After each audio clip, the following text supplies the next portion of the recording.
A very good morning to you. Thank you so much for watching UBC TV. If you started the show with us, thank you always for waiting for us and starting your day with us. If you're just joining in, you're welcome. This is Good Morning Uganda. My name is Julie Nantaba Mosisi. Now, every Wednesday, we have conversations when it comes to the cooperative movement. And today is not any different. We are looking at the need for policy reforms to steer sustainable cooperative growth.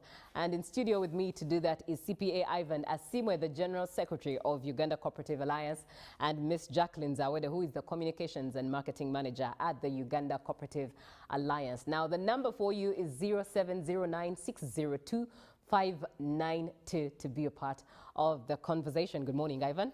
Good morning, moderator.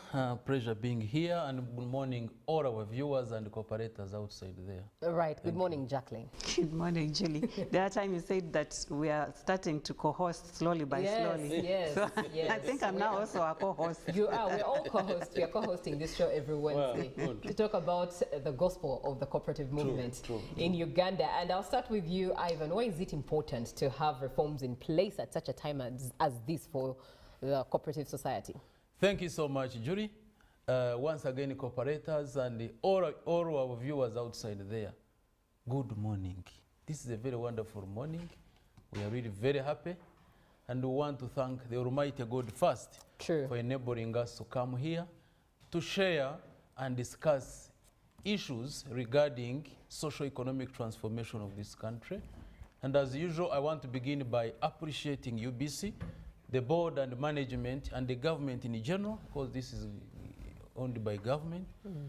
I want really to thank everyone for giving us the platform to speak to the cooperators. This is one way of disseminating information. Right. Because in the cooperatives, the fifth principle for cooperatives is cooperative education, training, and information. But how do you get these people? It is through a platform like this. So we are so happy. Thank you so much, Judy. Convey our regards to the entire team of UBC. They are receiving the flowers as I speak right All now. the flowers. Yes.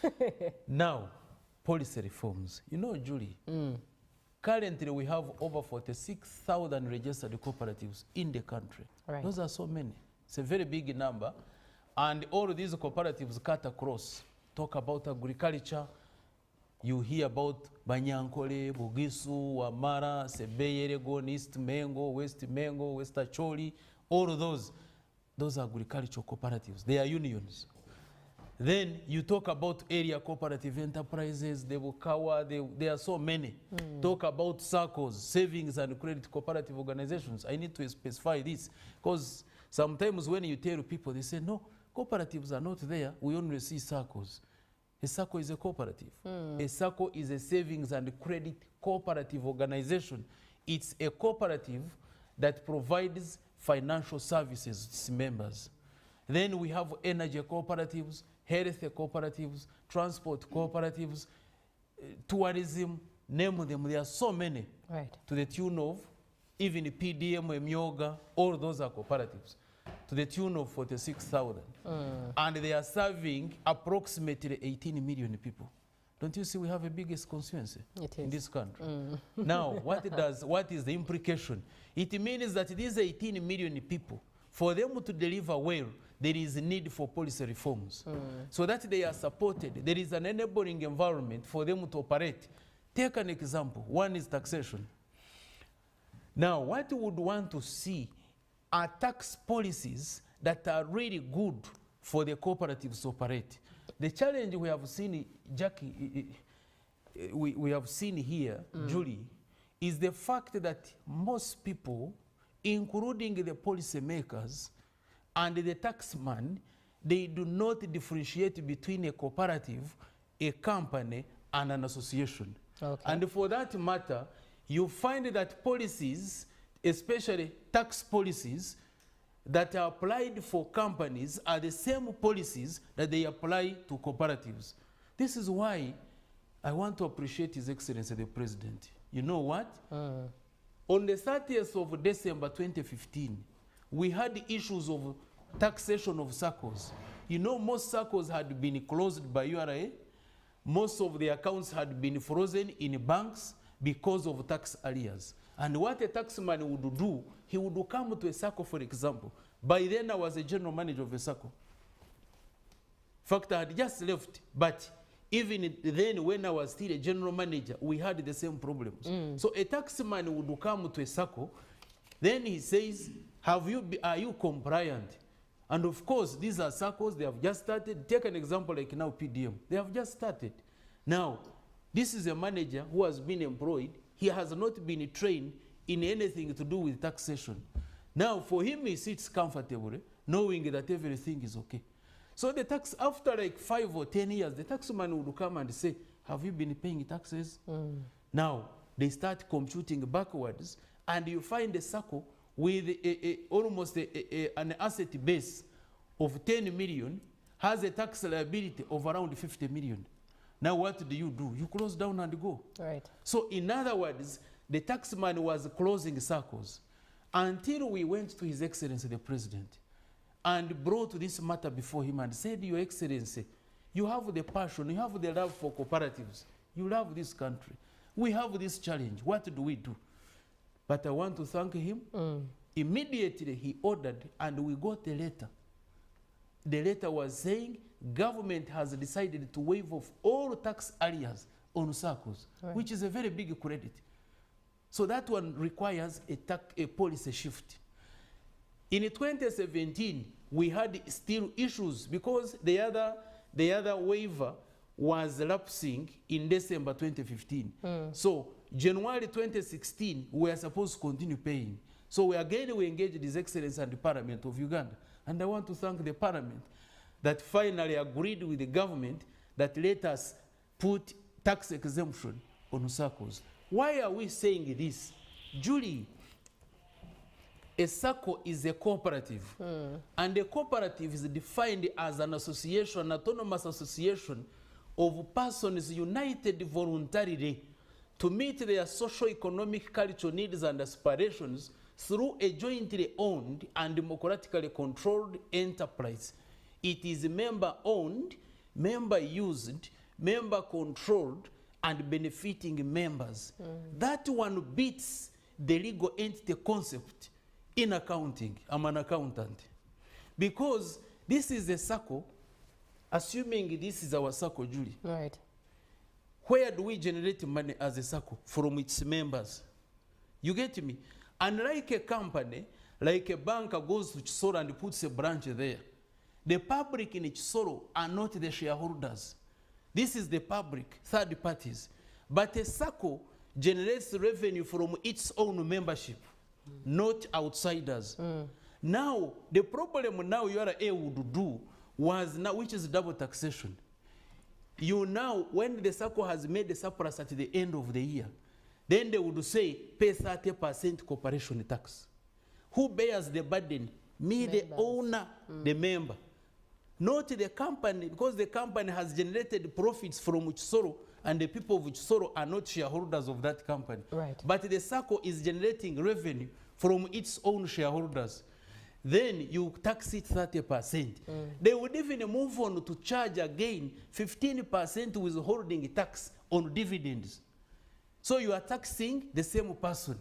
They would again go and say 15% withholding tax on any interest paid to members. You see? Now the government is promoting financial inclusion, but again this side you are killing it by exclusion. You see? Yes. You are now promoting exclusion yes. as a taxman. Right. Now the two don't match. Yes. Then again they would say any loan exceeding 3 million, then you would again charge 10%. Of 10,000 as stamp duty. So all these taxes were brought together and we petitioned the Parliament. UCA, Ukusku, and other unions. I'm happy that finally Parliament responded and gave SACCOs 10 years tax exemption from 2017 to 2027. Now, why are we discussing this tax, the policy reforms? We are saying government has just started the parish development model SACCOs. These are babies. Again, the Myoga, these are also babies. Now, after 2027, if you say SACCOs, you start paying taxes, it will be like you produce a child. Before the child is walking, you again kill your own child. Right. So you will need to give them time to grow. Like you see these investors, an investor comes here and they give a tax holiday. Why? Because they want to grow the business. So we are saying there should be a policy on taxation, and it is happening in other countries, that a cooperative is not taxed like a company because the ideologies differ. A company is started by a proprietor who is a capitalist and who is looking for profits. But a cooperative is started by me and you members who are not looking at profits but are looking at livelihoods of the members, community development, and the balance is called the surplus, not a profit. So based on that, the tax regime should be different. Talk about cooperative education as another policy reform. Now, cooperative education, I'm very happy to inform Ugandans that we started the cooperative education in 1954 here, after the repeal of the 1946 Cooperative Ordinance and the coming in of the 1952 Cooperative Societies Act. Immediately, cooperatives started growing very fast. And immediately, the government realized we needed the cooperative education. So 1954, it started at Nsamizi. 1963, government constructed the Cooperative College at Bukarasi, which later went to Chigumba in 1974.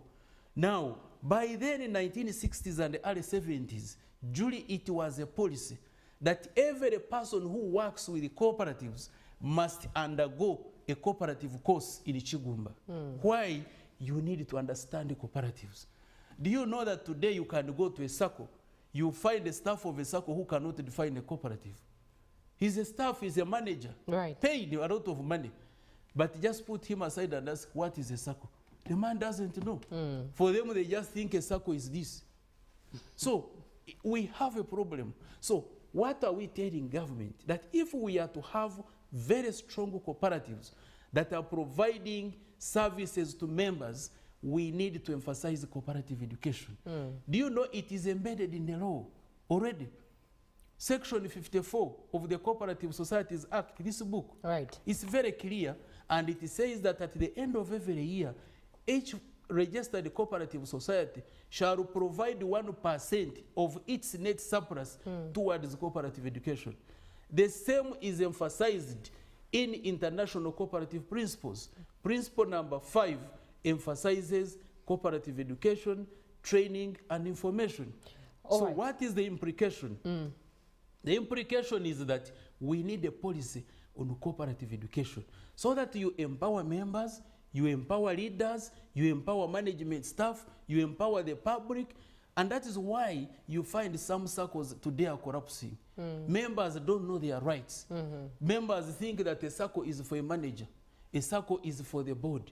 You find a whole member coming to a SACCO and bending my boss. He's calling a manager the boss. Why? He doesn't know his right. The SACCO is owned by you as a member.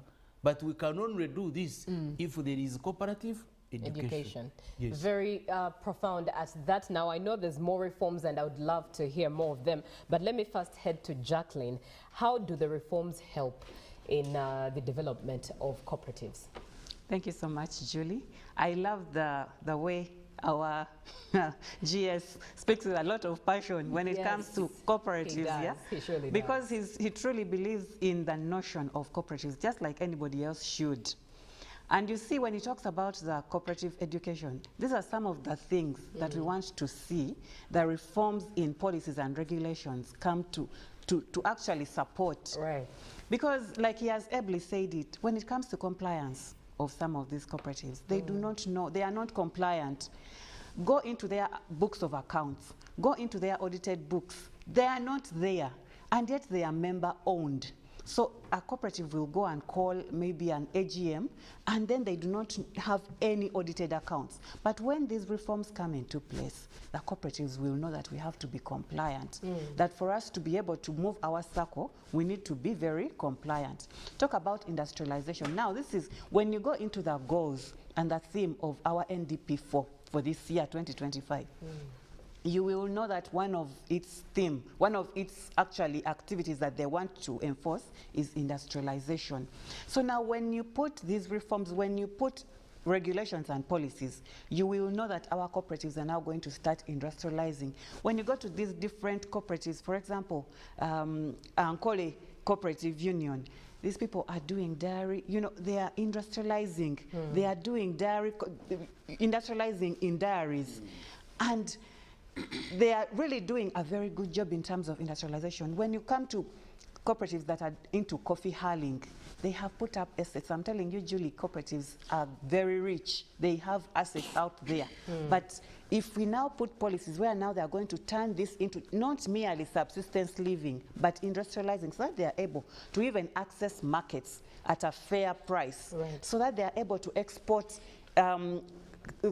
products that have value addition to them, they are going to be very far away. Let's talk about standardization. We want to work with the Uganda National Bureau of Standards, so that once the cooperatives are able to produce, they get that Q mark, that quality mark, that standardization mark. But sometimes even our corporates, they do not know that actually for me to be able to take my market to my produce to be able to compete favorably on the market, it has to have that Q mark, that standardization mark.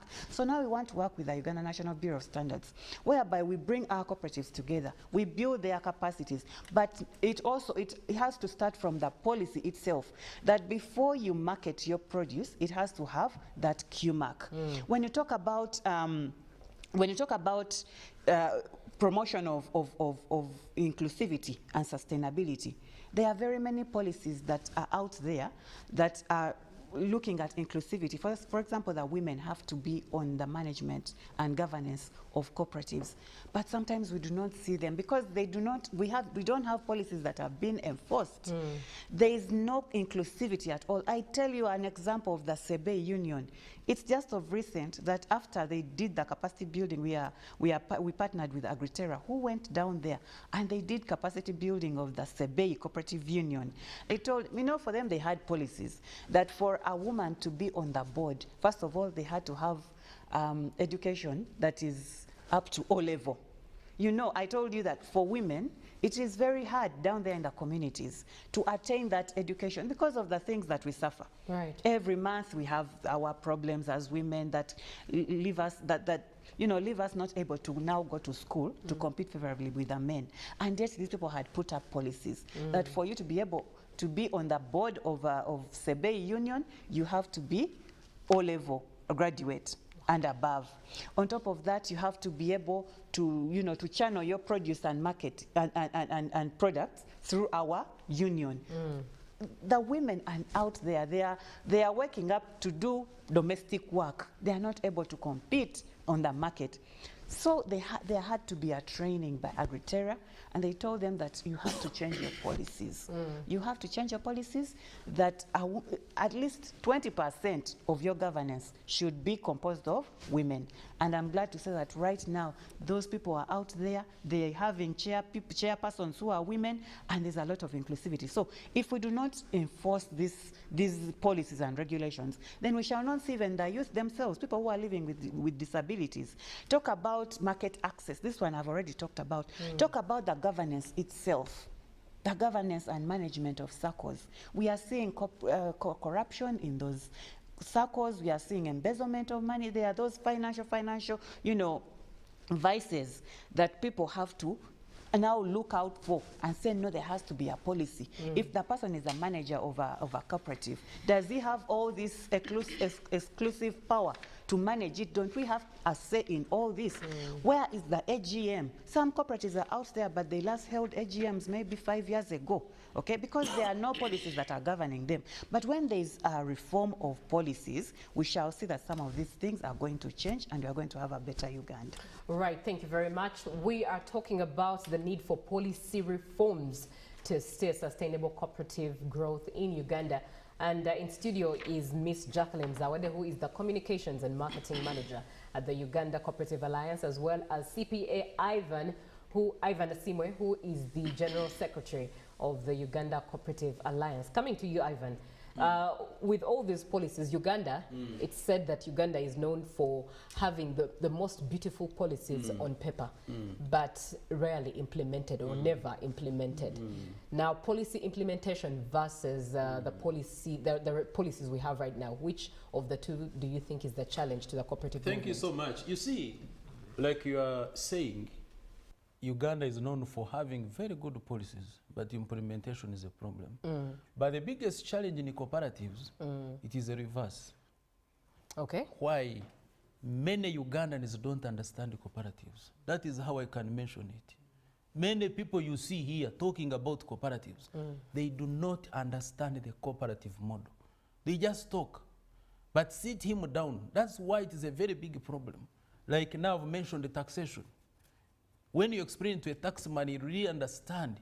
Though, like you see, like when you go to our law, Section 32 of the Cooperative Societies Act, Cap 107, is clear that a cooperative is a body corporate.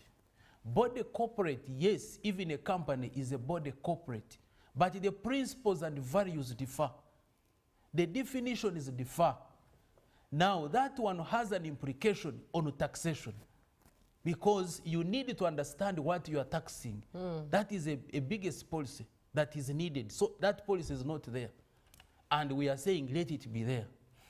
Then, let's come to, let's say, industrialization that she has mentioned.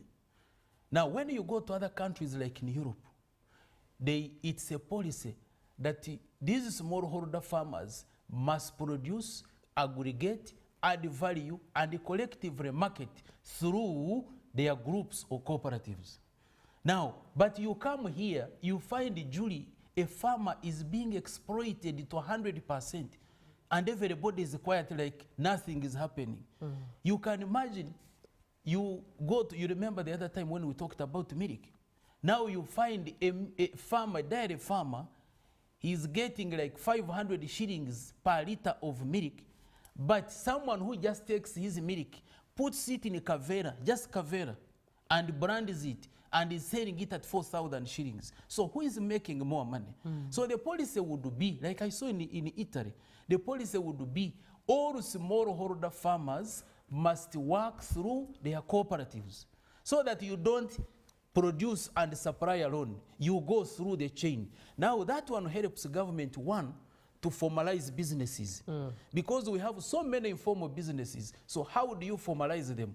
Formalize them at that level. Right. And now it helps the country to increase the tax base, because now people are aggregated together, they have formalized the businesses, and then you are able to make sure that these people produce, aggregate, add value, and collectively market, and the government is able to get taxes. And farmers are not cheated because they are collectively going to the market together. That idea, that policy would work very well.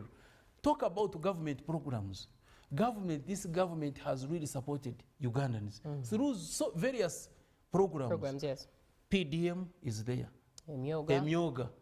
Invite project. Grow project. Youth livelihood fund. Women entrepreneurship fund. Agricultural credit facility. There are so many. CAIP, Community Agriculture Infrastructure Improvement Program, Agricultural Cluster Development Program, Vegetable Oil Development. There are so many. But Julie, the challenge we have is that we don't have a policy of saying, let these programs be implemented using the cooperative model. Right. Because that is how you get the smallholder farmers. Julie, you are here, Ivan is here, Jackie is there. How do you support them? Bring them together using a group methodology. Support them together. I will tell you, like, for example, now, everybody is very happy of PDM. You have gone to a parish, you have supported a member who is Julie to start poultry. But you should think before you give money to Julie to start poultry, you should think of the market. What is informing you to giving Julie money to go and start poultry? Is there a market? Are there standards? Are there quality standards that are needed?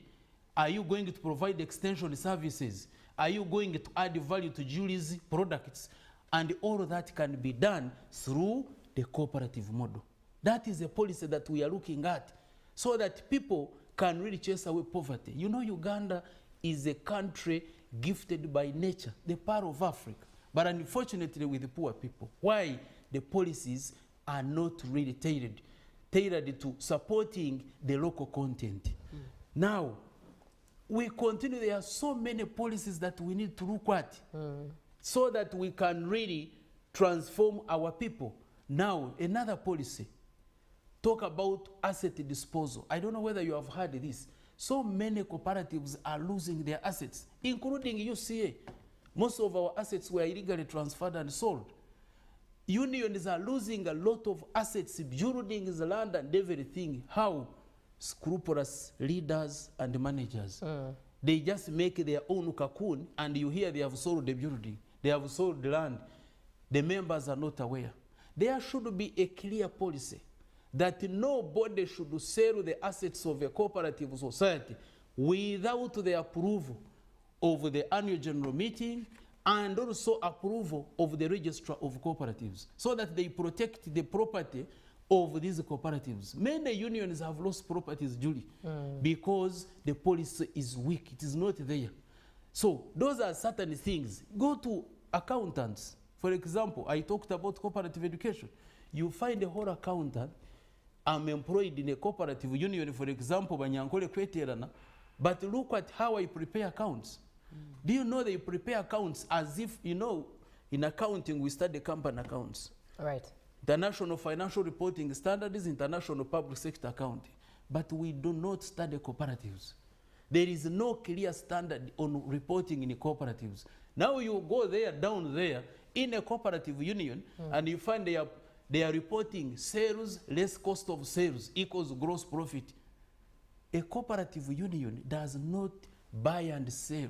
It aggregates members' coffee or whichever milk using the cooperative structures. Me and you, we bring our milk together, it goes to a primary society, then from primary society, it goes to a union, and then myself as Ivan, I own my milk until it goes to the market. Unlike a company, where if I have my company, it buys and sells. So that one already has an implication, because you are recognizing purchases, yet cooperatives don't purchase. They aggregate members' produce, either coffee or milk or whichever. Right. And then they pay. There is first payment, there is second payment, and there is premium payment. So all of those payments, how are you capturing them in your accounts? You go to a SACCO. A SACCO is of financial nature whose reporting is liquidity. You use the order of liquidity. But now you go there, you find these guys in the SACCOs are using order of permanency.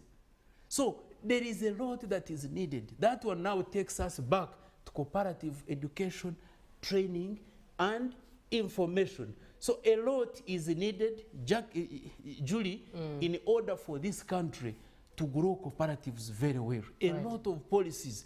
Lastly, let me talk about the legal, regulatory, and policy regime. I have been coming here and I've been talking about the legal lacuna.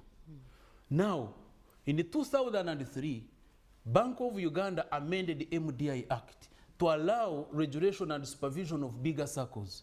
The bigger SACCOs, by categorization, are those SACCOs whose share capital is 500 million plus and voluntary savings 1.5 billion plus. All of those are supposed to go to Bank of Uganda. Now, they are supposed to go to Bank of Uganda to be supervised and regulated as MDIs. I want you to get me clearly. However, the MDI Act defines an MDI as a company. Yet a cooperative is not a company. Are you seeing the confusion? So what you are trying to regulate is not what you envisage. Because the law says an MDI shall be a company. But here you are bringing a cooperative. Those are totally different things. Now, 2016, government enacts a law. Tier 4 Microfinance Institutions and Money Lenders Act. I also want you to listen very carefully.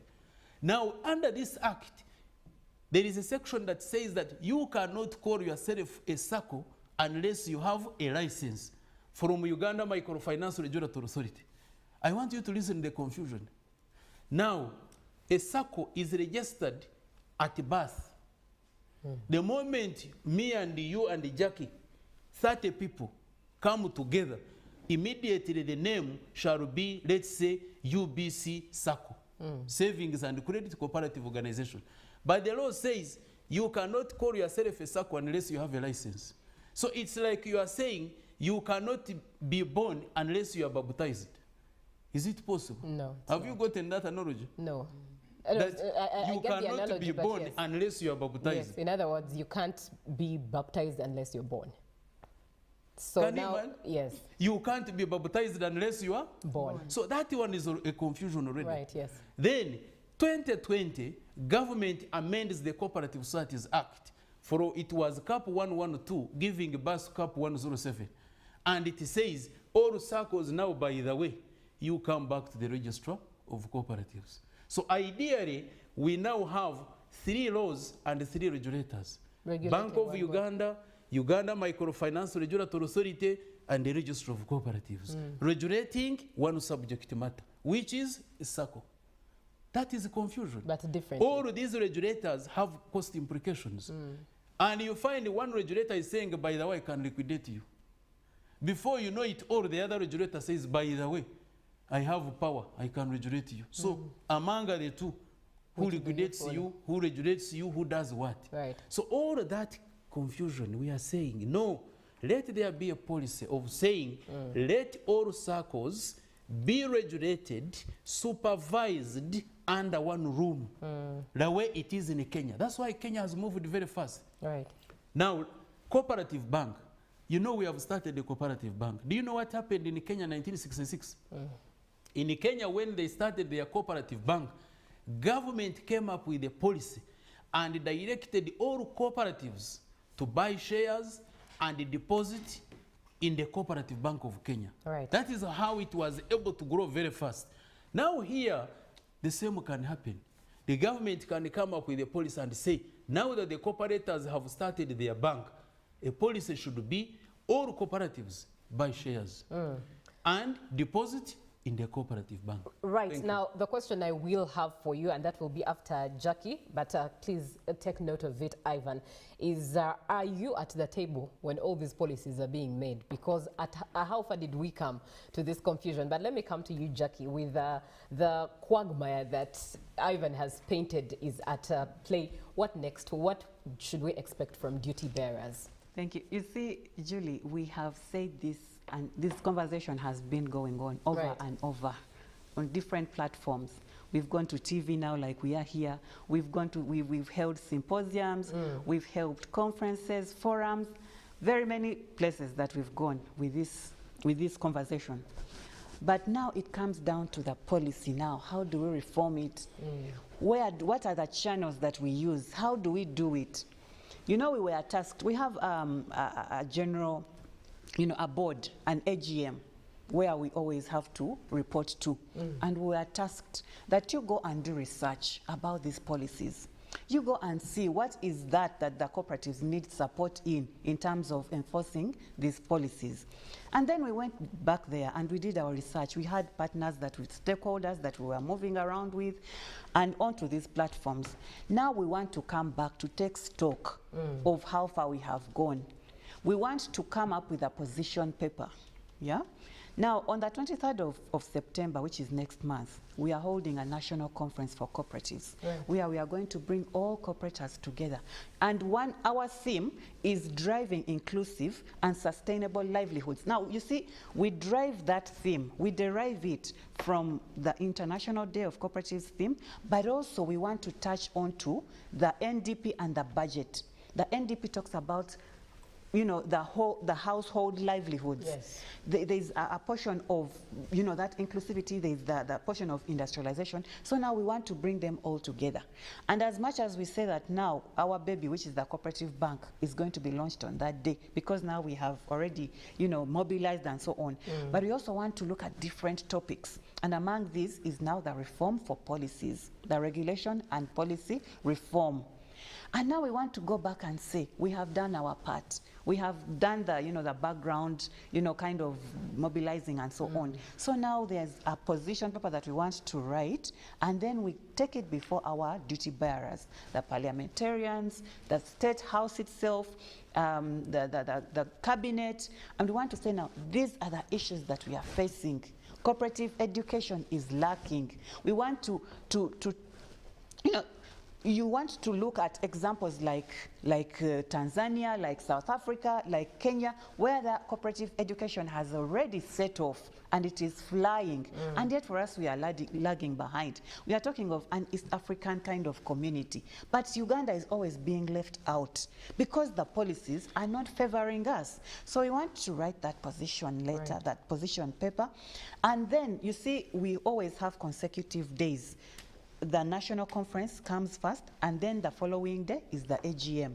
Now, once we have that position with us, we say now this is what we want. Before we go ahead to write it, to put it into action, we want to get approval of our AGM. The AGM is the one that approves everything, like he said, that it already approved these things to be done. Now, we want to see that it approves us to write a position paper. And once it says go ahead, this is the resolution, go ahead, we shall go back as management, as staff of UCA, and then we put this into writing. We shall go and hold stakeholder meetings. If it means coming up with a committee, just like we have a national steering committee for the establishment of the cooperative bank, if we have a committee that is going to sit down and put all these policies together, we are happy. We are even blessed that we have, you know, legal officers, legal instruments that are already working with us. We want to go to the Ministry of Justice and tell them, as much as other policies are being enforced, these are the policies that we also want to see being enforced. When it comes to standardization, when it comes to cooperative education, when it comes to compliance, these are the policies that we want to see enforced. Taxation. You see, GS was talking about taxation. And then in my mind, I'm thinking, the money that you're saving, you've already been taxed off that money. It's just like you, Julie, you get a salary. There is a tax that has been taken off. Then you go and save your little money that you have remained with. And again, they tax it. That doesn't work at all. So there has to be something to be done.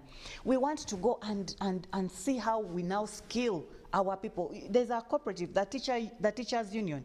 These people, they know that their salaries that they are getting are meager. So what do?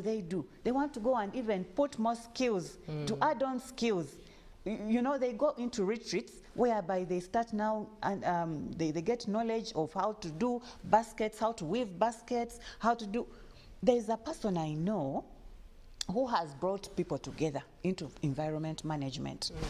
They pick waste, these plastics, these plastics bottles, yes, for you as you drink your water and you throw away. For her, she knows that that is money. So she will go and pick that bottle. She will go and get these caveras, and then they recycle it. They've started a whole industry recycling it, but there are no policies to favor these people. You get it? There are no policies to favor them. For them, they are being looked at as, it's just a waste of time after all. And yet, first of all, as they are managing and protecting the environment, they are also getting money out of it. And they've started a circle for themselves. Right. But where are the policies that are managing them? Okay? We want to go and tell the Ministry of Finance that these are the policies that we... So now that is what is next. To approach all the MDAs, the ministries, departments, and agencies, tell them that this is what we have come up with. Please protect us as cooperatives. Right. Let me engage a couple of your comments. Good morning, Uganda. This is John Buweswa. Coffee growers cooperatives located in eastern Uganda, Manafwa, at the district, I'm inquiring what is the role of Agri-Terra in cooperatives. Ivan, I think you should take note of that. And the other comment that comes through is, good morning UBC, I'm teacher Patrick Isaac Sendaza. I teach economics at Royal College Namugongo, and I appreciate this government for every initiative it has put in place for our nation. I would advise the government to follow up efficiently the cooperatives put in place and show accountability before we reform the existing policies. Members out there don't even know the policies governing cooperatives. We need mass education of our natives over the cooperatives, starting from the grassroots, and also aim at teaching people the roles, how to start up a cooperative and other related systems over cooperatives. Thank you so much, Patrick. And one last one from Kenneth from Barara, who says, I really love your show when it comes to Wednesdays. I come close to my TV set, most especially for Ivan. He has good presentation about cooperatives. Can I have his personal number? Such that I have a conversation at length with him, and that will be up to Ivan to see how best he can get in touch with you or get you connected to the Uganda Cooperative Alliance. Thank you so much for being on the show. Ivan, let's take it from there. Before we went to Jackie, I'd asked you, are you ever at the table? Is UCA ever at the table when these policies are made?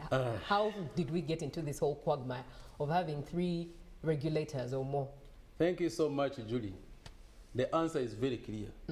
Had I been on the table, I would have guided this government to come up with very good policies, very good laws for cooperatives. But the challenge is one. You know, when they are preparing their food, they will never invite you. They only invite you when the food goes sour. True. I want you to listen to this statement. Very clear. They will never invite you. This is cafe. It's our thing. It's our food. Now, when it goes sour, that's when they say, by the way, we hear someone called Ivan. Where is he? Which is very unfortunate. Right. Ugandans, you should appreciate the role of Uganda Cooperative Alliance. Since 1961, 17th of June, speaking the same language as an apex body. But you find people are coming up with totally different things. For example, Bank of Uganda, for you to amend the MDI Act, it would have been better to invite the apex body and say, for us, Julie, we want these circles to be regulated because they hold the people's money. But the law should be favorable.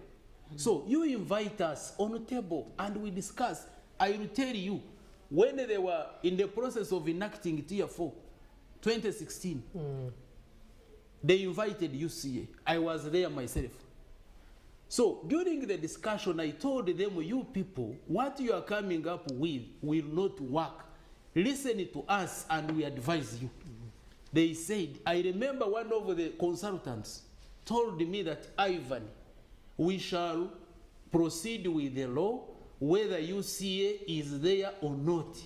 And I openly told him that you have told me this statement that I'm less concerned, but this law will never work. Now you have seen all these quagmire. Why? You must understand the cooperative model. You see, Julie, I cannot go to hospital now, like Marago, and I go to a theater to operate a patient. I am not a doctor. Completely, I don't know anything to do with human medicine. Right. But you tell me about cooperatives, even if it is 3 a.m., sleeping, I'll wake up and tell you, because this is my area. I'm a professional cooperator, having studied in Mosh University. We are only a few professional cooperators. So you need to understand that people, you appreciate people's knowledge and skills, use them to help the country to grow, but they do not invite you. So that is the answer I can give you. Right. Now, first of all, I want to thank the callers, the people who have sent in the messages. You really see, like Kenneth of Mbarara, people want cooperatives because they believe it is the cooperative model that is going to help this country to grow. And it is true, because you go to Europe, you go to America, you go to Asia Pacific, Julie, economies have grown because people learned to work together. Right. That is what we need. Then someone called, I think, Isaac, a teacher. Patrick. Patrick, yes, a teacher, that he teaches economics. He's very right. In fact, we should be looking at cooperative education right away from senior one. Like it is in other countries, there is a cooperative education from senior one. People understand what is a cooperative, the principles, the values, the ideology, and everything. So that by the time you even finish senior 4, you already understand the cooperative model. But here the confusion we have, someone who has never had anything to do with the cooperatives, but you are telling them, form a circle and we give you money. Do you think they are going to succeed? They'll just share the money, that is the end of the world. But if you start it early, I want to ask really the education ministry, why should you teach my child Tennessee Valley, St. Lawrence Seaway, British Columbia, this French Revolution, such things? Why don't you teach my child such a model, whereby I know that from senior 4, senior 6 or university, my child is going to use the cooperative model. If he does medicine, all doctors will come together, they form a very big facility in this country. If he does engineering, the same. They will form a union for engineers and they are able to construct roads, bridges, electricity, and everything. But you see the challenge we have. Someone is a graduate, but he has never heard about cooperatives. So it is very hard for you to change his attitude and his knowledge or understanding of the cooperative model. Right. So in other words, for the person of Mbarara, Kenneth, we have an office in Mbarara on Mbadifa building, that is from the bus park. You can go there, our staff are there, they can share with you. If you want me, they can share my number. Right. Isaac, the teacher, you are very right. In fact, in economics, I did economics, but I did not study cooperatives. Throughout commerce, you see our commerce, just like 3 pages talk about cooperatives, but around 20 pages talk about money and banking. Why? Have we ever sat down to understand that logic? Because the colonialists does not want Africans to cooperate. Right. So they hide the true information and they give information to go and teach you the legs of a cockroach. Can you imagine? Why don't you teach people that tomorrow they can use this model and make money? Because you see, Julie, why do we go to school? You don't just go to school to come here in the studio and speak good English when you have nothing at home to eat. We study in order to get knowledge, skills, make money, transform this economy. Right. That is it. In today's language, someone would say, Let me come to you, Jackie. And from Ivan's submissions, he mentioned something really pertinent, and it's about sensitization of the masses, really, even from a viewer, Isaac, the teacher. And I wonder, does the UCA have a plan or program to involve local government when it comes to sensitizing masses at local level, and I'm looking at examples such as, you know, these local council chair meetings that usually take place on Sundays, where chairmen call for villagers, village meetings, yes, village meetings. Are there those opportunities that UCA can tap in? Maybe, Julie, as she comes in, I want to inform Ugandans that on that point, in November 2023, we trained all commercial officers across the country. Those are local government staff. Why? Because these are people who supervise and monitor these cooperatives. So ideally it is good to build their capacities. However, during the trainings, we realized a lot of challenges. Right. These are people, these are their own testimonies, and say, you know, we are recruited by the Service Commission, or we are employed as commercial officers, but we are never skilled. So, which ideally is very good. So that is local government. So, but they need skilling and also facilitation. Give you the necessary skills and facilitate them for them to be able to move down, supervise, regulate, audit these cooperatives. That is when you have them very strong. We have engaged the Parliament of Uganda. We are engaging the politicians at all levels, only that we are limited by budget. Even as we speak today, Ugandans are listening, they are watching. So this is an agenda, but ideally what is needed is now to empower UCA financially, give it a bigger budget so that we can take this message to all, because you cannot develop without the local council structures, without local government structures. We are working very closely with the Ministry of Local Government on the PDM program. We are working very closely with the Ministry of Finance, but of course, we are limited by budget. Thank you. Yeah, and Julie, those are some of the things that now we want to have in the position paper that I was talking about.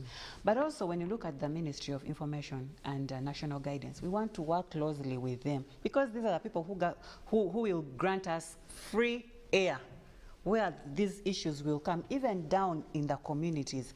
There are even technical working groups within these local governments where our commercial officers are part of. But like you said, they are not skilled. They don't have the capacity. They don't have finances. And now, if they do not even know what cooperatives are all about, how are they going to go and sit on these technical working group meetings? Now, that's why we want to appeal to the Information Ministry that please grant us that airtime. And we are very grateful to government, really. They are giving us airtime through the Ministry of Trade, where we have to go and talk about this kind of awareness. The other objective or the other crucial aspect why we are going to hold a national conference for cooperatives is because now we want to create awareness. He said that out there people do not know. They are managers of circles, but they can't even define what a cooperative is. Now we want to create this kind of awareness. You see, Julie, because of this awareness, now people are interested. People are asking questions. People want to understand, how do we do this kind of thing? But the awareness is still lacking. So we want to use all these channels from the local government, from the networks that we have down there, the communities, even going up to the household level, sitting with people in groups and discussing how do we do it. Because if they have village saving groups, how about transforming these VSLS into cooperatives? What is there? What do they need to know? How do they register this cooperative? So this is what we want to do. And I'm glad that one of our mandate as UCA is to build the capacities of these people. And we have to endeavor in our work plans. We always make sure that capacity building comes out very well. And in different avenues. Talk about digitization. Talk about skilling. You know, GS has been talking about our education, and I laughed my head off. He talked about we are learning how many legs a cockroach has. In history, we are talking about Kinjikitire and Ngwale. Who has but now, you know, when you look at it on the other side, Ministry of Education has come up. When I have a son in O-level, and this boy was telling me about their syllabus, and it was very different from what I used to know. They do things, they are called AOIs, where now they put their minds to, to use. They put their hands to create things and their minds to think without having to be thought for. And this is going to help them now to create the jobs themselves, because they know the market they are going into is not going to create those jobs for them. But now Uganda, we are just coming up. Other countries have already embraced this kind of syllabus, this kind of education. But for us, we are still in the Bukuku area. Now here we are trying to crawl. When are we going to get there? But I'm glad that UCA is now holding the mantle, and we shall get there. 23rd September will be the day for that conference, and it's one that you should be a part of, but also all stakeholders. Now, time is really against us, and we have to bring this conversation to a close. I didn't answer John, who asked about the role of Agritera. Yeah, basically Agritera is it's a Dutch organization, and it is working globally, supporting especially smallholder farmers. And in Uganda, we have partnered together. We are implementing the Farmer Organization for Rural Transformation project that is supporting smallholder farmers. So it's a good organization, and we work together. Please, let's work together to ensure that we change this country together. Thank you. And that comes in as our parting shot. And as we close, allow me to say thank you so much for watching UBC TV. Thank you so much for choosing to be inspired on UBC TV. This has been Good Morning Uganda. Good Morning Uganda Extra is up next with Robert Chirabo Nyonyitono. Allow me close this with a comment that comes in from Kangole Girls SS. Good Morning Uganda. Although you are discussing cooperatives, help me table the delay of the July salary for civil servants in Napak district. Good morning, Uganda. I hope to whom it may it concerns, the message has been received. Good morning.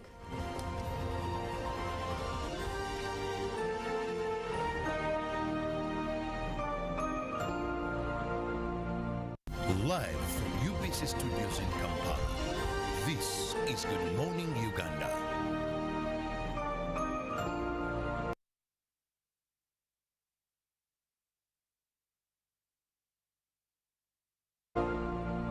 Peak of the day on UBC. Every Wednesday, 10 p.m. on your public broadcast.